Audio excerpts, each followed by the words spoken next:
bisodo okubatenga byatambudde ke kayimba kabobwene wakaita nteredde eyo nno akayimba kano kakadde nnyo kamaze emyaka ng'ena wabula nga akayimba kano bakakyusizza production wako basobodde okubatenga masteringze okusinziira ku luyimba olubadde lutambula ku TikTok. Mastering omukulu gwe bayita Dan Magic, Dan Magic producer wa Bobi Wine asobodde okubatenga oluyimba lwongeddemu oddukwatamu ke kayimba ko bakataddeko video. Omukulu Bobi Wine yavudde ku Twitter n'ategeeza nti oluyimba luno okuluta yabadde ku demand ey'abawagizi okuva ku TikTok.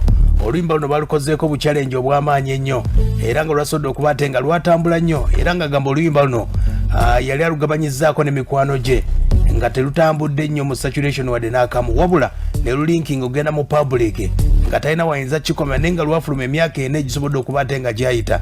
Awo nno abawagizi nga oluyimba balutaddeko amaanyi kwegamba kagende ewa producer asobole okubatenga bakola video ey'omulembe ne audio eyo esobola okuba tebagimasitalinze bulungi. Lwe luyimba olukola ddala bulungi nnyo. Ndabyeko ku YouTube luli namba 6 lutrendinga ku YouTube. Oluyimba lwe bayita nteredde. Video ya mulembe nnyo yagikoze ng'erimu kivintage erimu ekikaddekadde yaleese akasajja bakayakalinga olabako bakayita Chaplin yekweyo video yemu kwesodde okubatenga etambula olunaku luno. Bobi Wine yasobola okubatenga agirangira lunaku lwa mukaaga nti ku ssaawa emu alina kyagenda okuleeta mu ggwanga. Yali video gye bayita nteredde naye nga oluyimba lukadde tebagamba nti luyimba lupya, luyimba lukadde video yokka yebadde ebulako. Omukyala gwe bayita Spice Dana naye yawonya akabenje side zeruka yawo ng'ebokyera obunyama. Omukyala ono yabadde avuga ndoze motoka oba byabadde bizibu nno naye nga Spice Dana gyebuvuddeko Spice Dana akyali mu misango egigambibwa nti waliwo omulenzi eyattibwa ng'ali mu makaaga omukulu gwe bayita Nsamba era ng'emisango egyo kyagenda mu maaso wadde tannavaayo kugyogerako Spice Dana. Weekend eno ng'agiyingira yabadde agenda sayidi z'embalala eyo.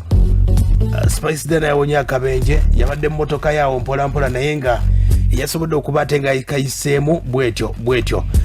Era okuvaako mu weekend nga bwe yatambudde wenategeredde waliwo omukyala bamuyita Juliet Namutebi.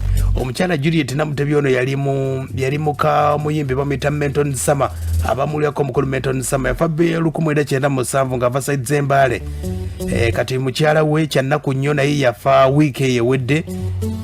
Omukyala bamuyita Juliet Namutebi abadde atawanyizibwa olubuto nga lumutawanya era nga badde mu ddwaliro jjajjanjabwe badde sayidi z'ebbombe eyo.